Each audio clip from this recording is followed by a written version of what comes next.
Hi everybody, welcome back to Chalkboard Yoga Studies. I'm Jacob Kyle.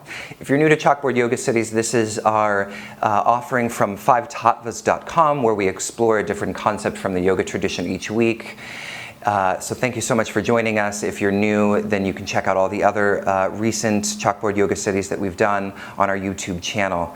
And also, if you're interested in our other offerings, you can go to our website, 5tattvas.com, and sign up for our weekly e-zine, which includes these Chalkboard Yoga Studies as well as articles from some of our great writers, and also audio Dharma talks from Jimmy Nataraj, beautiful Dharma talks where he explores different ideas and different teachings from the yoga tradition. So today we're going to look at a relatively complicated concept, especially in relation to some of the other concepts that we've looked at so far. This concept is SUNYATA. SUNYATA is a concept that's really more rooted in the Buddhist tradition, the Theravada Mahayana Buddhist tradition, although there is, of course, some crossover into Hinduism as well, but you'll find generally this concept mostly in Buddhist tradition, but also in Shaivism.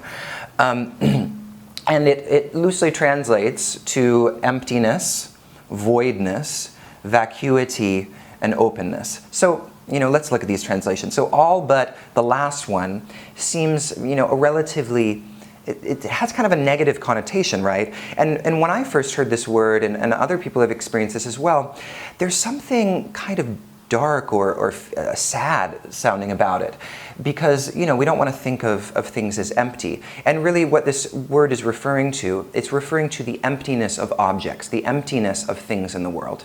And that sounds a little sad. We don't want to think about things as empty generally. So we have this kind of resonance due to our own experience of this word empty that tends to frame or shape the way that we experience it. So I would ask you first just to kind of let that go, because it's actually a really beautiful concept, and if you understand it correctly, it actually leads to an understanding of fullness, really. So what do I mean? So the emptiness of objects.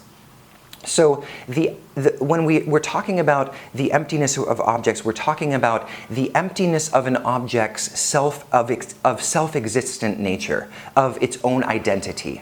So, for example, I've got this piece of chalk that I use to communicate ideas to you.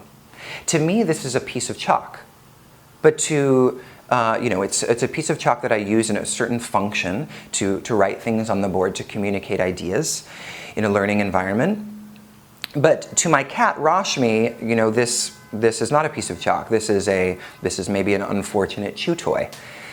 But then even go deeper than that, if I look at this at an atomic level, if I look at it through a microscope, it's going to appear so differently to me that what is it then? It's no longer a piece of chalk. It's something else. It's a relation between atoms, right? It's a vibrating field of relationships. And then when I look even deeper, if I was to be able to look at this at the subatomic level, what is it then? When no longer these kinds of normal rules of linear logic apply to that experience, what is it then? So when we're talking about emptiness, we're talking about the emptiness of how labels tend to shape our experience of things in the world. So when I say this is empty of the label of being chalk, I mean that at its most fundamental layer of reality, it's not a self-existing thing. It's not an isolated experience in the void. It's interrelated with everything around it. At the level of appearance, it looks to be separate, but at the level of the reality, it's empty of that separateness. It's interconnected. So that interconnectedness then is the fullness. So at the level of appearance, at the level of language, and really SUNYATA is really a tool to understand kind of the illusory nature of language and how language can tend to confuse us about the nature of reality. And so then at the layer of true reality, things are very full because they're fully interconnected. So why is this useful?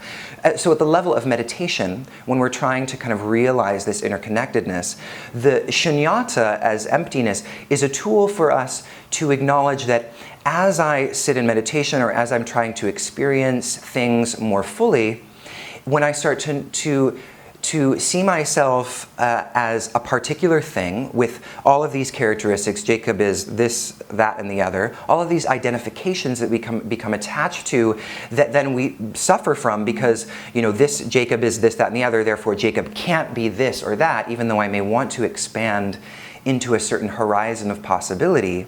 If I believe myself to be this, that, and the other, then I'm going to get stuck. I'm going to start to feel a sense of suffering because I feel limited by the identifications that I've placed on myself. So SUNYATA is about recognizing the emptiness of our identifications. That ultimately these labels, these concepts, these words, these ideas that I've used to define myself, to define my partner, to define my world, to define the possibilities of life, are ultimately empty of reality. Because at the level of reality, all of those concepts dissolve into an interconnected fullness. And that's the truth. That's the capital T truth of things. And according to this tradition, the capital T truth isn't at the level of language, because language is ultimately a tool of dissecting and separating things.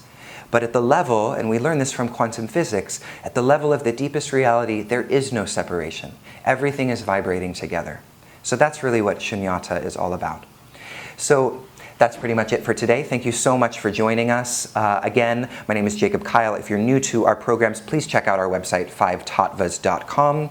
That's FIVETATTVAS.com. And yes, check out our weekly e-zine, which you can sign up through our website. We've got a lot of great things going on. Also a free online course, Living with Intention, a free email course on Living with Intention, which you can sign up for if you go to our website. So check all that stuff out and reach out at 5tattvas@gmail.com if you have any questions or you want to explore something with us or volunteer or suggest any topics that we could go over or explore at 5tattvas or on this Chalkboard Yoga Studies. I'd be happy to hear that. So thanks so much. Have a wonderful day. Bye-bye.